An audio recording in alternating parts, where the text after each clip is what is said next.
邪王铁手，食指和中指突出，使用时两指一起发力，可以瞬间夹断任何利刃，就连钢枪也能轻松应付。打斗中还可以当作武器直戳对方要害。九王爷凭借它独揽朝政，妄图称霸武林。这么厉害的武器也有克星，上方宝剑由天外陨石铸成，可上斩妖魔，下诛奸邪。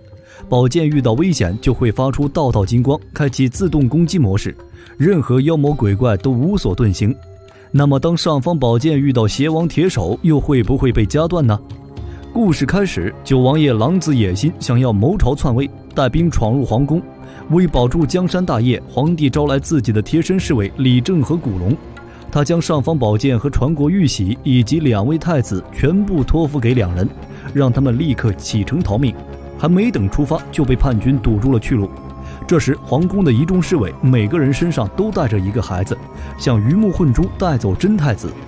叛军心狠手辣，宁可错杀也不放过一个，双方缠斗了起来。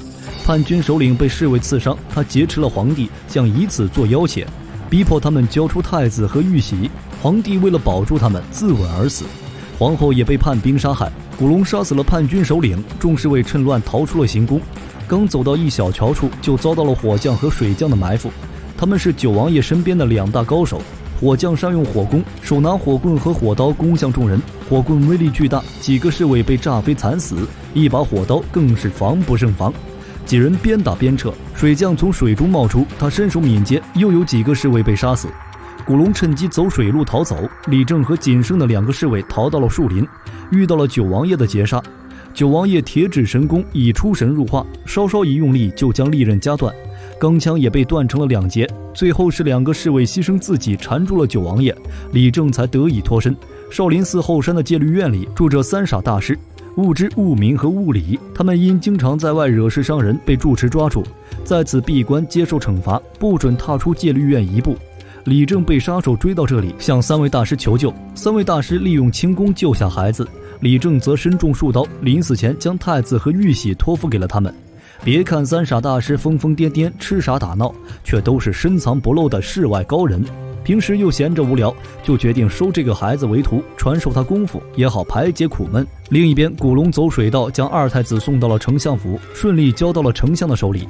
转眼20年过去了，大太子已经长大成人，法号道行。3位师傅每日与他打打闹闹，从不按什么武功套路，也练得了一身好武艺。对自己的身世，他却一无所知。2太子被丞相收为义子，化名王子泰，每日跟古龙学习剑法。如今剑法已达化境，只为有一天能打败九王爷，完成复国大业。古龙却觉得他内劲不足，与九王爷比还是稍逊一筹，让他等待时机。少林寺里，大师兄心术不正，他看不惯道行的做派，常常借机找他的麻烦，又因打不过道行，屡屡受挫。自20年前逼宫造反后，九王爷就扶持了一个傀儡皇帝，把持着朝政，同时还在武林中布下眼线，一直在寻找失踪的2位太子。这天，他得到消息说丞相有个义子与太子年龄相仿，便起了疑心，带着手下就来了丞相府，借着切磋为由试探王子泰。王子泰强忍复仇之心，装作不会武功，被重重打倒在地，暂时蒙混了过去。但古龙知道九王爷已经起了疑心，以目前王子泰的武功还不是他的对手，除非得到少林的易筋经，练成独门内功，才有取胜的机会。王子泰决定去少林寺求取易筋经。易筋经是少林的独门功夫，也是九王爷铁手指的克星。3傻大师早已在教道行运功打坐和睡觉时，不知不觉将易筋经传给了他。原来大师兄早已被王爷收买，他们怀疑道行就是太子，准备伺机除掉他。这天，方丈让大师兄去山下做场法事，他不但点名让道行也去，还让他做住持。这家老爷告诉道行，女婿已不幸夭亡，因生前他们夫妻恩爱，所以死后缠着妻子不放，想让他们帮忙超度。说话间，女子竟长出了长长的指甲，连杀数人，凶猛异常。大师兄跳窗逃走，留下了道行1人，对方来去无踪，极难对付。恰巧王子泰路过此处，拔出了尚方宝剑，恶鬼被斩杀。道行将王子泰引上了少林，遭到了大师兄的阻拦。他诬陷道行在山下牺牲同门，引敌上山。方丈派他与12护法前去抓拿道行，却不想3傻大师在旁指点，最后被打得落荒而逃。方丈见王子泰想强夺易筋经，就出动了18罗汉阵。罗汉阵乃达摩祖师所创，18罗汉变化万千，王子泰很快就败下阵来，被囚禁在了密室里。大师兄带九王爷的人来到了密室，正要对王子泰下手，被赶来的道行救下。大师兄颠倒黑白，说他杀死师叔，私放犯人。方丈命18铜人抓捕2人，两人被打得连连后退。最后道行用师傅教授的易筋经破了罗汉阵，而三傻大师闭关日期已到，有了他们的协助，两人顺利逃了出去。王子泰见他这么厉害，想让他帮自己推翻九王爷。道行为人仗义，一口答应。九王爷攻于心计，想逼西夏国圣女做皇妃，这样他们就不敢反抗了。他们想借着这个机会混入皇宫打探消息。道行跟随圣女的轿子进入了皇宫，本来想杀了皇帝，却听到了皇帝的无奈。他也很不满王爷的残暴，自己也只不过是个可怜的傀儡。道行觉得他是个好皇帝，于是决定放过他。王子泰不明真相，潜入了宫中，想要刺杀皇帝。道行出面阻止，两人反目成仇。很快王子泰就遭到了水将和火将的围攻。危急之际，道行及时出现，将他救下，还杀死了火将。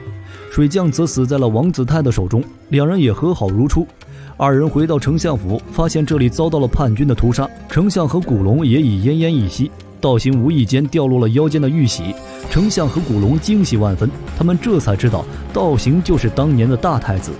两兄弟终于相认，九王爷没找到两人，又来到了少林寺。道行让三傻大师退回少林，他们兄弟俩要与九王爷决一死战，以报血海深仇。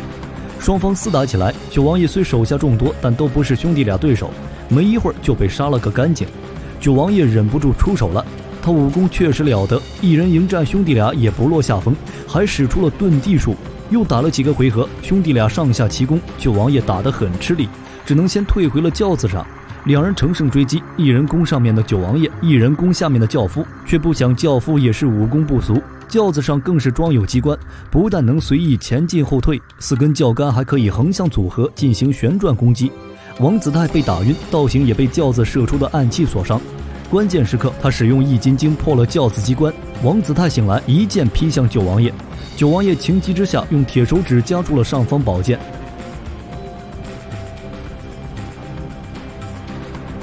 铁手指居然断了，最后两人上下夹击，给了九王爷致命一击。九王爷倒地。电影的结尾，王子泰带着玉玺回到宫中，继承了皇位，而道行则回到少林寺剃度，成为了一个真正的僧人。少林传人是1983年邵氏出品的武打代表作品之一，全片武打场面精彩，剧情也很紧凑，特别是演员的表现可圈可点。三傻大师蠢萌搞笑，剧中搞笑片段也很到位，两位主角正是颜值巅峰，有颜又有才。你有没有被他们帅到呢？评论区留言，我们一起交流。感谢您的本次收看，下期我们不见不散。